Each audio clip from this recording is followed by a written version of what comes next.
Nerevar at Red Mountain.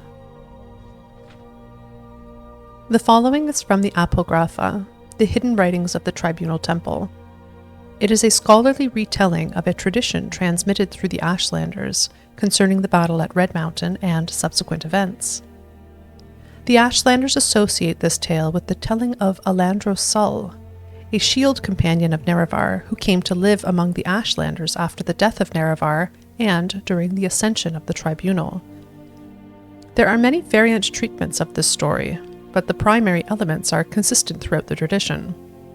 The murder of Nerevar, the tragic fate of Dagoth-Ur, and the profane source of the Tribunal's divine power are denied by Temple doctrine as ignorant Ashlander superstition and not widely known among civilized Dunmer. Restain, present-day Morrowind, was contested ground between two very different types of mare: the Chimer, who worshipped Daedra, and the Dwemer, who worshipped a profane and secret power. These two people warred with each other constantly until their lands were invaded by a young, vibrant, and violent alien culture, the Nords. Two heroes, one from the Chimer and one from the Dwemer, Induril Nerevar and Dumak Dwarf Orc, made peace between their people and together ousted the alien invaders. Then these two heroes worked long and hard to maintain that peace thereafter, though their counselors thought it could not last, or worse, that it shouldn't. Nerevar's queen and his generals, Almalexia, Sothasil, Vivek, told him to claim all Restain for his own. But Nerevar would not listen, for he remembered his friendship with Dumak. There would be only peace.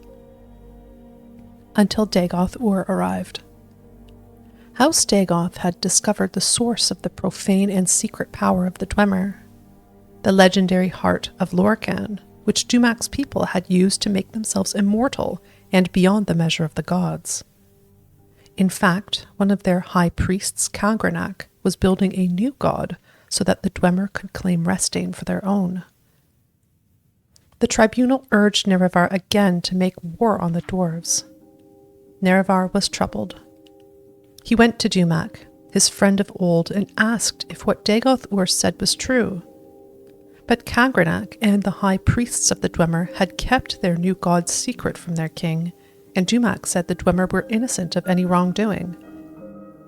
Nerevar was troubled again and made pilgrimage to Holamayan, the sacred temple of Azura, who confirmed that all that Dagoth-Ur said was indeed true, and that the new god of the Dwemer should be destroyed for the safety of not only Restain, but for the whole world. When Nerevar went back and told his tribunal what the goddess had said, his queen and generals felt themselves proved aright and again counseled him to war. There were reasons that the Dwemer and Chimer had hated each other forever.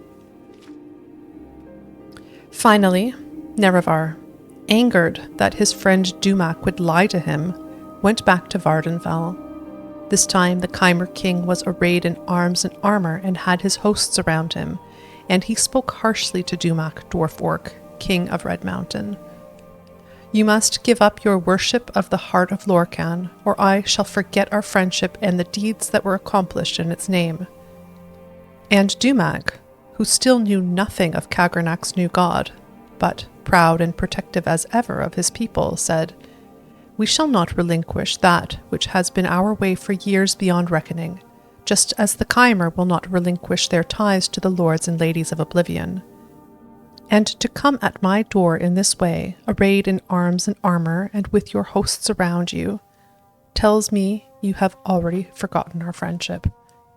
Stand down, my sweet Nerevar, or I swear by the 15 golden tones, I shall kill you and all your people." And so the Chimer and Dwemer went to war. The Dwemer were well defended by their fortress at Red Mountain, but the bravery and cleverness of Nerevar's queen and generals drew most of Dumak's armies out into the field and kept them there, so that Nerevar and Dagoth-Ur could make their way into the heart chamber by secret means. There, Nerevar met Dumak, and the dwarf king and they both fell from grievous wounds. Dagoth-Ur slew Cagrenac and took the tools the Dwemer used to tap the power of the heart. He went to his dying lord Nerevar and asked him what to do with these tools.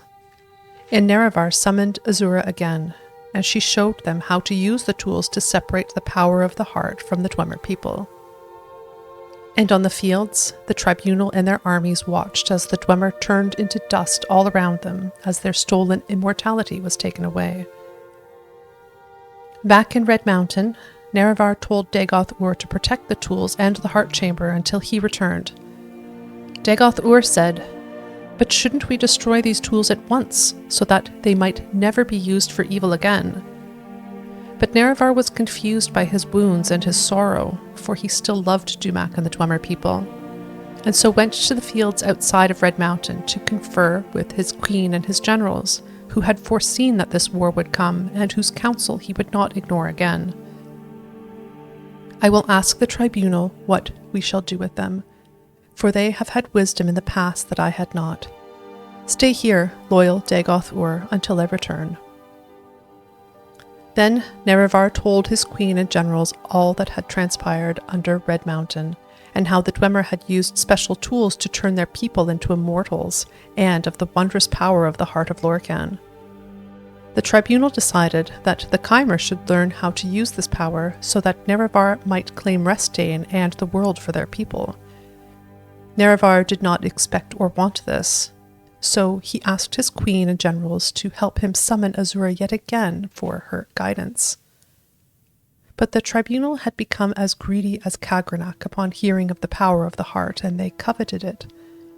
They made ritual as if to summon Azura as Nerevar wanted, but Almalexia used poisoned candles, and Sothasil used poisoned robes, and Vivek used poisoned invocations. Nerevar was murdered. Then Azura came forth anyway, and cursed the tribunal for their foul deeds. She told them that she would use her powers over dusk and dawn to make sure Nerevar would come back and make things right again. But the tribunal laughed at her, and said that soon they would be gods themselves, and that the Chimer people would forget their old ways of worship. And Azura knew this would be true, and that it would take a long time before her power might bring Nerevar back. "What you have done here today is foul beyond measure, and you will grow to regret it. For the lives of gods are not what mortals think, and matters that weigh only years to mortals weigh on gods forever." And so, that they might know forever their wicked deeds, Azura changed the Chimer into Dunmer, and their skin turned ashen and their eyes into fire.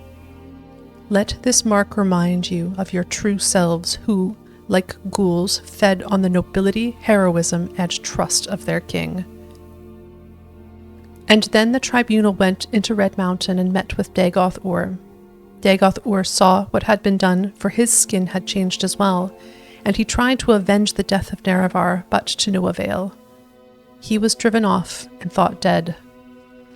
The tribunal found the tools he had been guarding and, through study of Cagrenac's methods, turned themselves into gods. Thousands of years after their apotheosis, the tribunal are still the gods of Morrowind, and the old ways of worship are remembered only by a few. And the murder of Nerevar is known to fewer. But his queen and generals still fear his return, for the words of Azura linger long, and they see the mark of her curse on their people every day.